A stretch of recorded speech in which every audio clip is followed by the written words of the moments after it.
berat dosanya. Maka siapa itu ngejerit, ya. Aduh celaka, ya wailah, celaka, ngejerit sejadi-jadinya. Lihat timbangannya yang berat apanya? Dosanya bukan amal soleh. Maka ketika menjerit histeris seperti itu, di atas ada kertas gitu, layang-layang, si kertas itu masuklah ke timbangan amal solehnya. Akhirnya berubah, amal solehnya jadi naik. Amal solehnya jadi apa? Jadi naik. Wah, langsung berhenti nangisnya. Terus seneng. Kenapa? Timbangan amal solehnya jadi naik ke atas, lebih baik, lebih berat. Timbangan amal solehnya jadi lebih apa? Lebih berat. Kemudian diambillah secari kertas itu, lalu dibaca maktuban la ilaha illallah. Dalam kertas itu tertulis kalimat la ilaha. Ternyata si Fulan si hamba ini dulu pernah mengucapkan kalimat la ilaha illallah dengan hati yang khusyuk, dengan hati yang ikhlas. Maka saatnya lah kalimat itu mensyafaati, menolong orang itu. Jadi ahli surga, ahli neraka. Jadi ahli surga. Maka yang mensyafaati itu, syafaat terbesar adalah dari Nabi Muhammad SAW. Sampai nabi-nabi yang lain menunggu syafaat dari Nabi Muhammad sallallahu alaihi wasallam. Yashfa'u yaumal qiyamah al-anbiya, mensyafaati di hari kiamat nanti kelompok para nabi bagi kaumnya masing-masing. Kemudian tsummal ulama, yang kedua yang akan mensyafaati di hari kiamat, para ulama, para mursyid bagi murid-muridnya. Syafaat dari ulama, dari mursyid khusus bagi murid-muridnya. Tsumma syuhada, kemudian orang yang meninggal di jalan Allah, berperang di jalan Allah, ikhlas hatinya sampai mati di medan perang, dia mensyafaati hanya keluarganya saja. Kemudian ada tsummal amsalu fal amsal, kemudian setelah syuhada mensyafaati keluarganya, ada seumpamanya. Pertama, Al-Quran akan mensyafaati bagi yang membacanya. Al-Quran datang di hari kiamat menolong bagi yang membaca Quran. Quran mensyafaati di hari kiamat. Itu makna tsummal amsal fal amsal. Pertama para nabi, paling tingginya Nabi Muhammad sallallahu alaihi wasallam.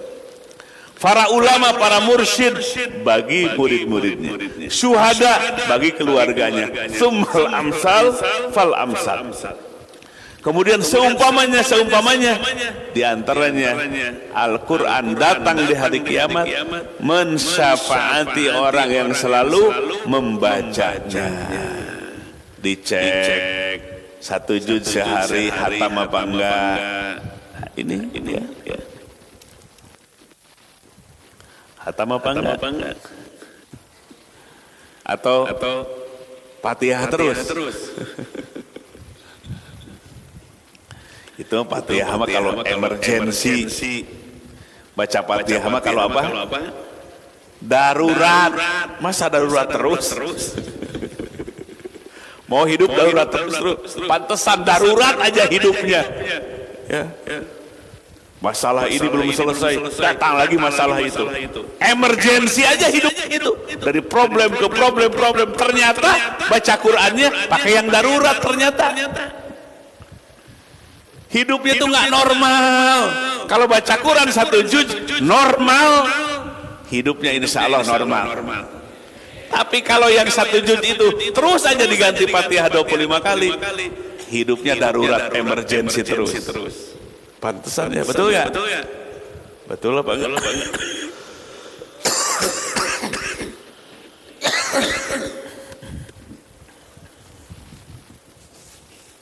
Kalau lihat wajahnya sih kayak banyak problem ini.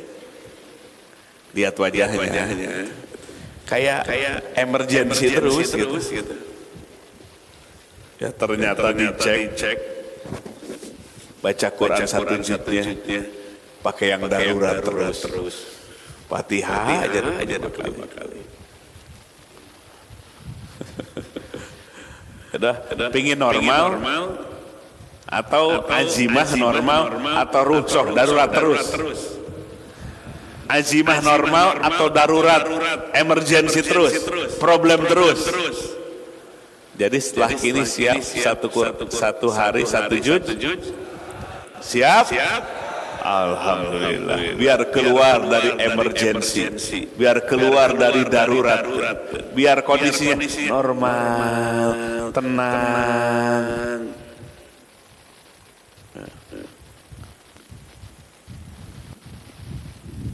Sampai mana ya barusan? Sampai di mana ya? Summal amsal pal amsal. Yang mensyafaati salah satunya Quran. Termasuk tadi kalimah la ilaha. Itu kalimah la ilaha illallah itu murah apa berat? Ternyata berat.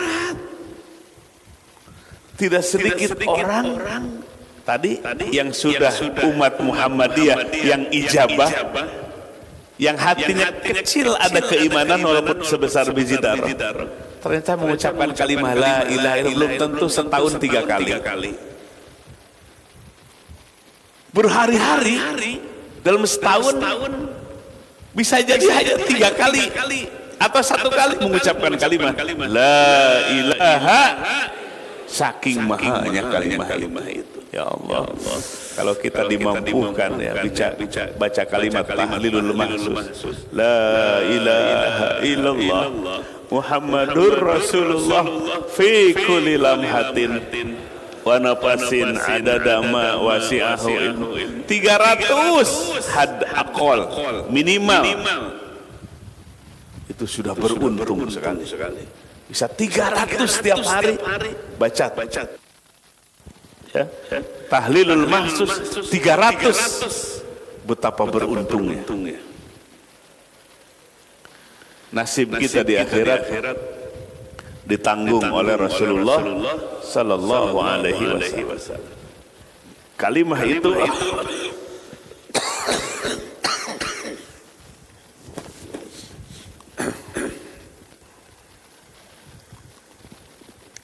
kalimah itu akan memberatkan timbangan amal kebaikan kita.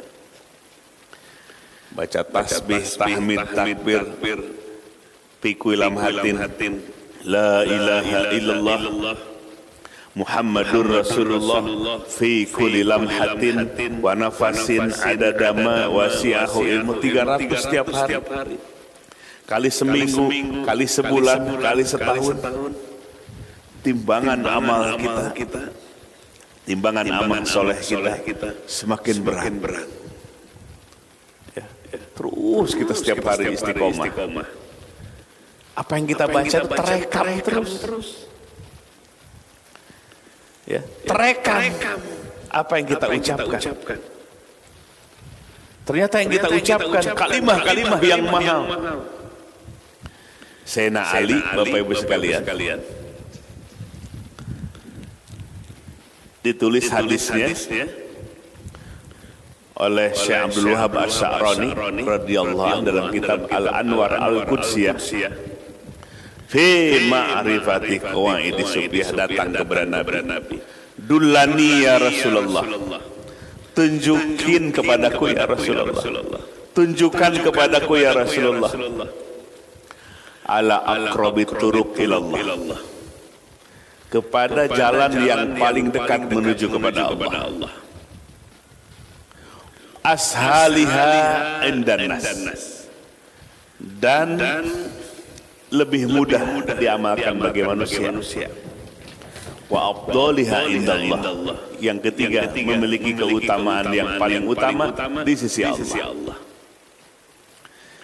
Qala, Nabi menjawab, fa'alaika bimulazamati zikrillahi azza wa jalla sirran wa jahran. Kalau engkau menginginkan yang tiga hal tadi, satu amalan, tiga keutamaan. Mendekatkan, lebih cepat mendekatkan diri kepada Allah, lebih mudah diamalkan, lebih afdal di sisi Allah. Kau harus selalu zikir kepada Allah. Sirron, apakah di hati saja? Sedang diam, sedang di mobil, di kantor, hatinya zikir kepada Allah. Au jahron, atau diucapkan dengan suara yang keras sampai terdengar oleh tetangga kita, terdengar oleh saudara-saudara kita. Zikir itu memiliki tiga keutamaan. Aqrabut turuq ilallah, sabda Nabi, lebih dekat kepada Allah, jalan yang paling dekat kepada Allah, lebih mudah diamalkan bagi manusia. Kalau haji ngantrinya berapa tahun? Ada yang 25 tahun, ada yang 30 tahun. Biayanya berapa? 45 juta. Setiap orang mampu apa tidak? Tidak. Tapi zikir, sebelum zikir harus ngeluarin uang dulu apa enggak? Harus jalan jauh dulu apa enggak? Enggak. Itu maksud wa ashaliha indanas. Amalan yang lebih mudah diamalkan bagi manusia.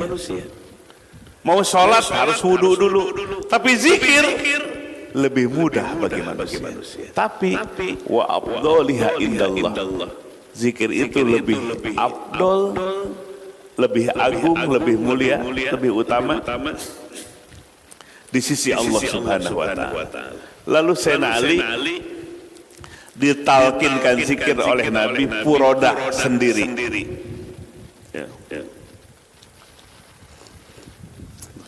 Ada talqin zikir jama'i berjamaah, ada furoda di sendiri saja.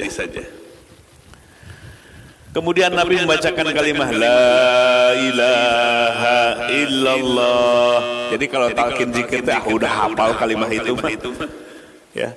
Sudah hafal, bukan masalah sudah hafalnya. Sayyidina Ali hafal enggak? Jadi bukan masalah melapalkan bacaan itu, tapi talqin zikir meluzumkan kalimah itu ke dalam hati yang paling dalam, supaya hati kita jadi hidup dengan kalimah itu.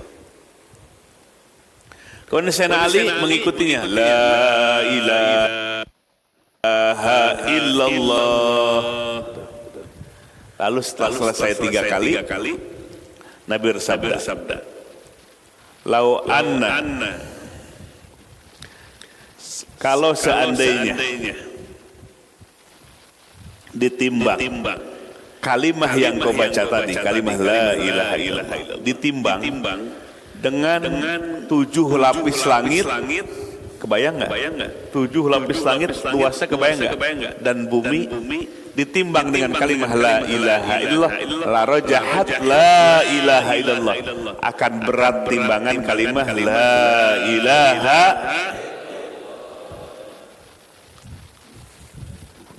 Kira-kira kalau kita dibukakan mata hati kita, merasakan hebatnya kalimah la ilaha illallah, ya, hebatnya la ilaha illallah. Tadi Nabi dibukakan mata hatinya, kalimah la ilaha illallah lebih berat dibandingkan 7 lapis langit dan bumi. Maka kita akan bangga dengan kalimah la ilaha illallah, dibandingkan dengan rumah, dibandingkan dengan kebun, dibandingkan dengan uang kita, dibandingkan dengan kendaraan yang kita miliki, nggak ada apa-apanya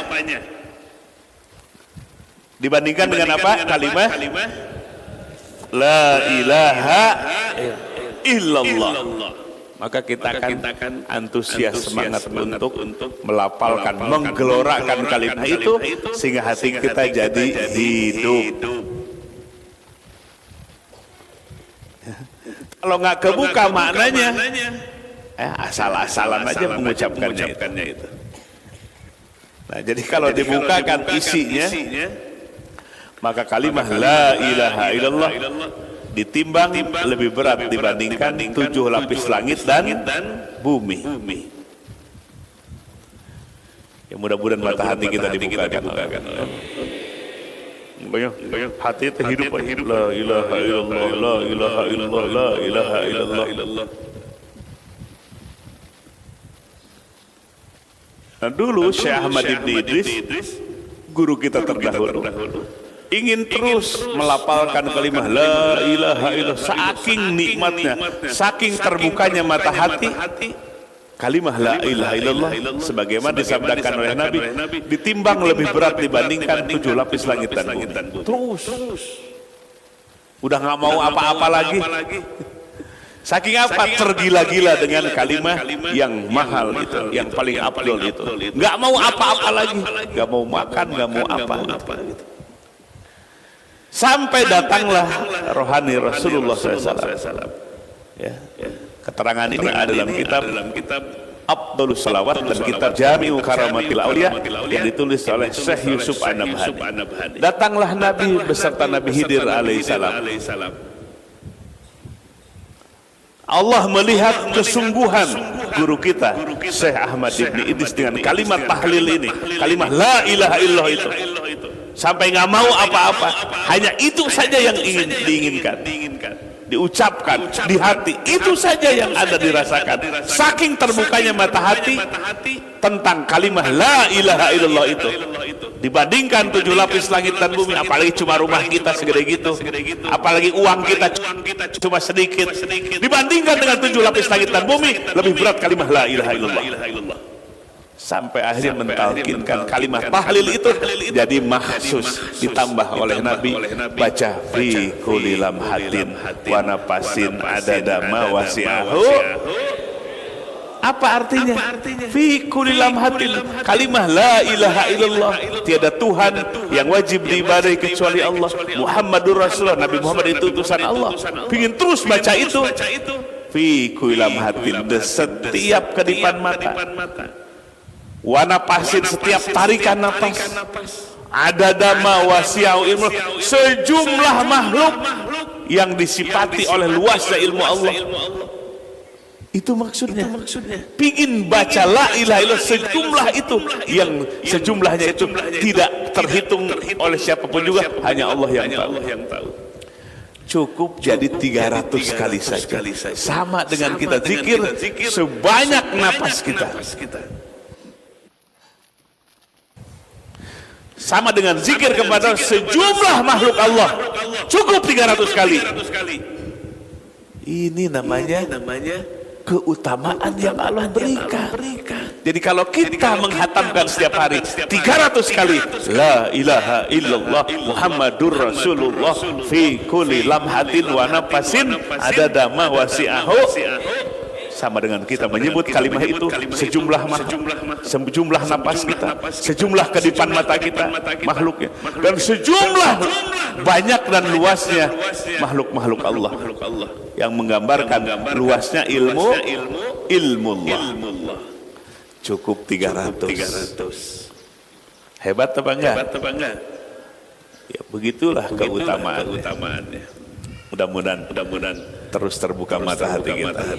Ya, masalahnya bukan bacaannya, hatinya kebuka apa tidak? Ingin dibukakan terus nggak hati kita oleh Allah? Ya. Jadi kunci manusia itu terletak pada hatinya. Kalau dibukakan mata hatinya, kita akan istiqomah ibadah.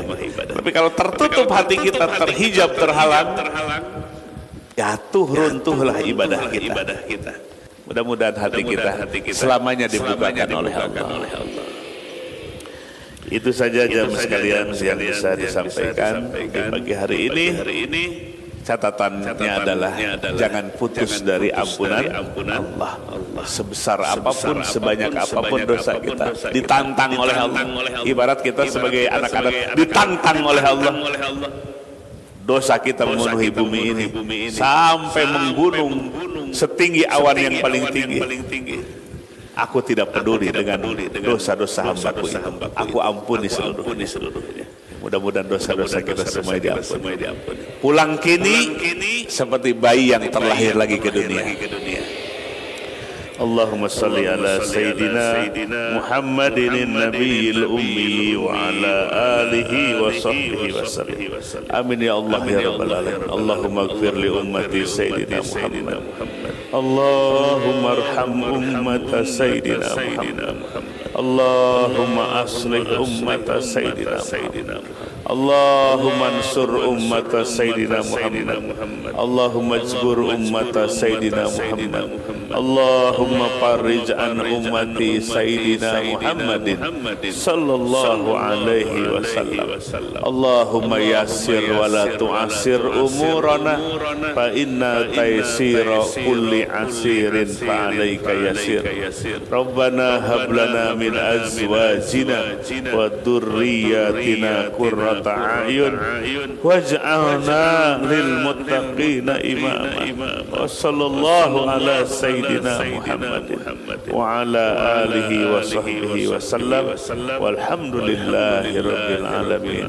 Nas'aluka ya Allah al-ijabah bi barakati umil kitab al-Fatihah.